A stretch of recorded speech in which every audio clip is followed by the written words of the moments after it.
What's up, everybody? I want to give my thoughts on the debate that just happened.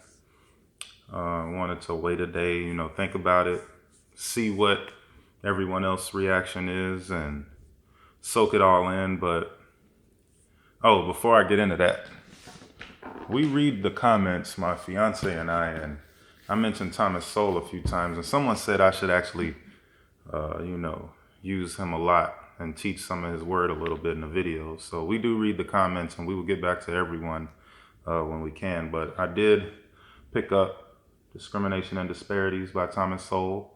Just started it, and so far so good. I'll let you guys know how that goes. But as far as the debate, I'd like to say that I feel like Trump dropped the ball on that.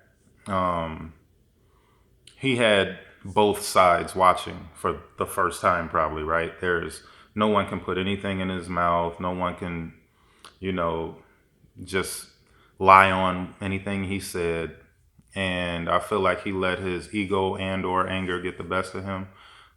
Too much time trying to defend himself or trying to call out Joe's lies when he should have treated this like how he does his rallies. And most Joe Biden people or people in the middle, they don't watch Trump's rallies. And he should have just spoke about what he's accomplished. Um, I feel like that's where he would win this. He's accomplished a lot, and a lot of people just don't like Trump. And so, really, they don't pay attention to what he's saying. They just know that they don't like Trump. And that hate for Trump, uh, overshadows his accomplishments. They call it Trump derangement syndrome. And so now you have him talking over Joe because Joe lied the entire time. Everything he said was full of crap.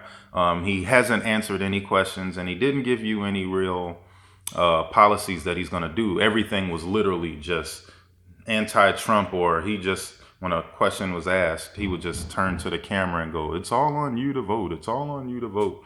Like he had nothing, but the media is just talking about how Trump was just over talking him. He wouldn't let Biden speak, and he wouldn't denounce white supremacy, which he's done so many times. And I feel like that was an ego moment where he's like, "I'm not going to do it just because you say I should do it now." I mean, why didn't they ask Biden, does he condemn Antifa and BLM from destroying the cities?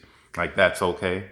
Like, Trump has denounced any racial organization and is literally just going to make the KKK classified as a terrorist group. But nobody's talking about that.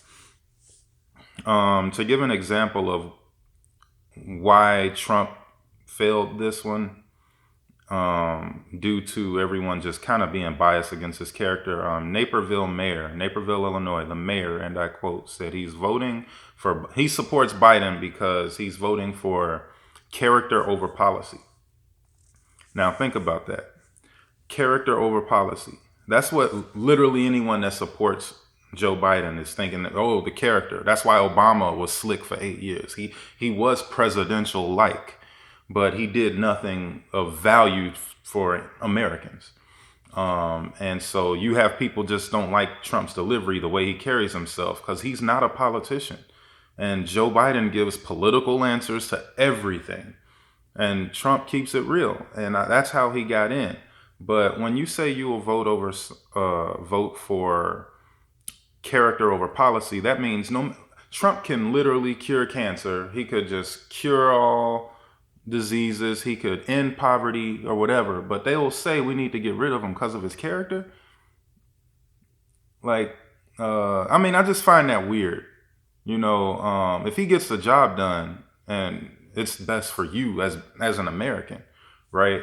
Then it's like, deal with it, And I say that like you guys give athletes that same freedom. Like you could pick your Terrell Owens, your Randy Mosses, and your Ocho Cincos of the NFL, and I can go on just about any NBA player who's had off the court and off the field antics, and usually people of color, and then their crowd is saying, oh, leave him alone. They're just trying to emphasize it because he's black, this and that. Look, he gets the job done. Don't get rid of him from our team because he's such a great talent.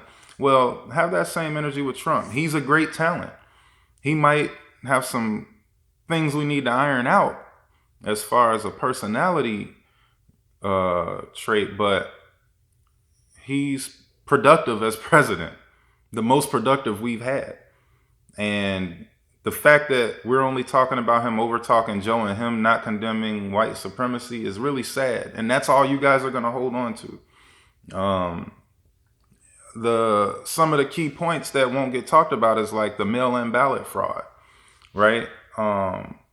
There's news every day coming out talking about how like there's ballots in the trash, there's people getting double ballots, people getting ballots for dead people, people getting ballots for people that no longer live there. We got one in the mail for someone who doesn't live here. You know what I mean? And you got like all these delays and everything that's going on with the post office, like, and then Biden will get on there and say, oh, it's perfectly normal. Like, no, it's not. Every day, 100,000 ballots misplaced in New York. Like, come on, man. People are coming out literally saying that they've been paid or told to just like harvest ballots. Like this isn't like a conspiracy theory. This is actual news that no one's talking about. And that's why I feel like this is the most important election. It's scary, man, when you look at how they're trying to control everything. They're literally trying to, and their thing is voter suppression, right? They're literally suppressing votes. Like they're so hypocritical, it doesn't make sense. But all we'll talk about is Trump overtalked Biden, and that's pretty sad. Trump dropped the ball. He should have talked about economic growth, how well minorities are doing in this country ever since he's come in. And then Joe Biden said that there will be less jobs than when he took over office when he leaves. And so the contradiction there is Biden and Democrats want to keep the country locked down. But yet they're telling Trump, they're using that against Trump, saying that, well, jobs are so messed up right now. Well, no crap. If you're locking the country down, that's what's going to happen. And Trump's literally saying, I want to open the country. Like, it's just crazy that they can blame this stuff. When he's talking about the violence, people dying in the street, these are Democrats doing it. Antifa, BLM, these are your people. So it's just weird that nobody sees that. All they'll say is, oh, Trump didn't denounce white supremacy. So just screw everything that's just right in your face, right? Just screw it all. And Joe Biden can't even hold his own. Like the moderator had to like bail him out so many times. Oh, Mr. Biden, we're talking about, oh, okay. And then he'd correct him like it was 2 against 1. That's why Trump was so defensive. And y'all won't see that. Y'all won't acknowledge that. And it's sad because this is really a tough time for the country, and the division, like the tax breaks, for example, that he was like, oh, you're not paying taxes. Well, those tax breaks are something that Obama and Biden passed. These are their breaks that they put together for the rich, right? But now Trump's being called out for taking advantage of those tax breaks, which were legal. He didn't illegally do anything. This was something Biden and Obama did for rich people. They're hypocrites, and nobody will see that, you know. And it kind of hurts to see people fighting and just like, oh, Biden with no basis. Like, what are we talking about? Oh, Trump's bad, Trump's racist, Trump's this. It's like, and they're angry. They're so angry about it, and I can't see why.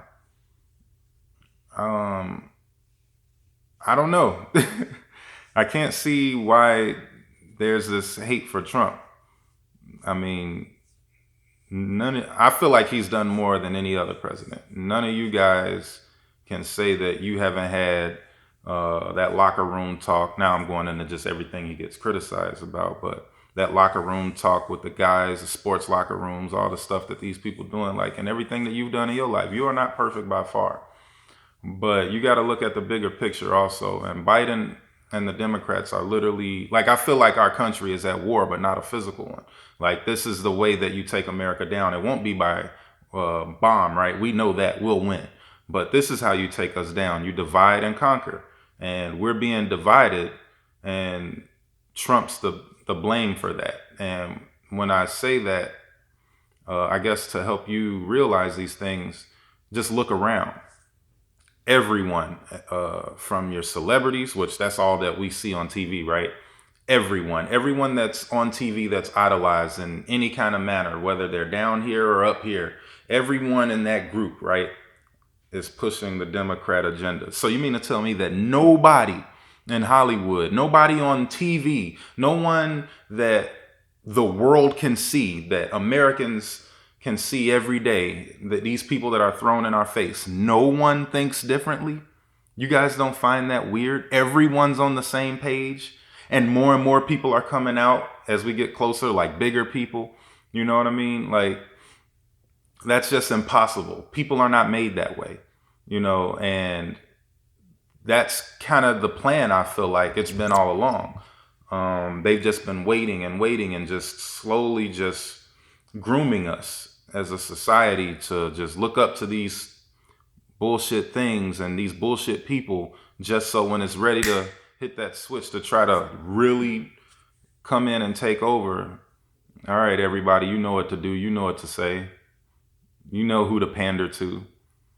Like Hillary Clinton, Bill Clinton, Biden, any of them, they not in the hood. They're not out here in the streets with minorities on a regular, only every election year. And they're going to disappear with all these false promises. But they're not false promises. They are promising all these things, and they will do them. They're just telling you that it will help you. They won't. Free everything will only hurt you. And it's just too much. It's just a lot easier to want to blame Trump than having to realize that you're in control of your own life. Because then that means you have to look in the mirror and realize your mistakes. And that's a tough pill to swallow for most people. So it's just easy to just be a victim. Oh, I'm not here because of my color, because of this man. This person's holding me down or whatever. It's bullshit. This country's in trouble if Biden wins. I really believe that. Trump needs to get it together. I don't know if he can recover from that. I feel like he had a chance to persuade a few people by just showing facts. But I'm starting to realize that no matter what happens, no matter what Trump does, no matter what he says, no matter how good our country does, the fact that everyone hates him and the fact that no one can see the actual plan. Like, where are the conspiracy theorists that always been all my life talking about this group of people, these rich people trying to take over? That's the Democrats. They're trying to take over your healthcare. They're trying to take over your education. They're trying to control how much you get paid with unemployment laws. I mean, they're trying to dictate how much energy you use, what to eat, how to eat it, drink. The government is not supposed to run our lives, guys. The government should have nothing. That they're just here to keep everything in control. They shouldn't tell you how to make your money work for you and what's good for you. And you're putting that in these guys' hands by voting Democrat right now. They want to tell you what's good for you. And you're willing to give that up all for the sake of you think someone's racist. At some point, these videos like this, whether for whatever side, those will be restricted. I mean, there's a lot of censorship happening based on we don't want to hurt someone's feelings. And that's also bullshit. You're losing your rights. You're not losing them. You're handing them over slowly. So try to look at those things instead of the media. You know what I mean? Like, try to think about your day-to-day life. These things that you take for granted, they can be gone because you think racism is a problem.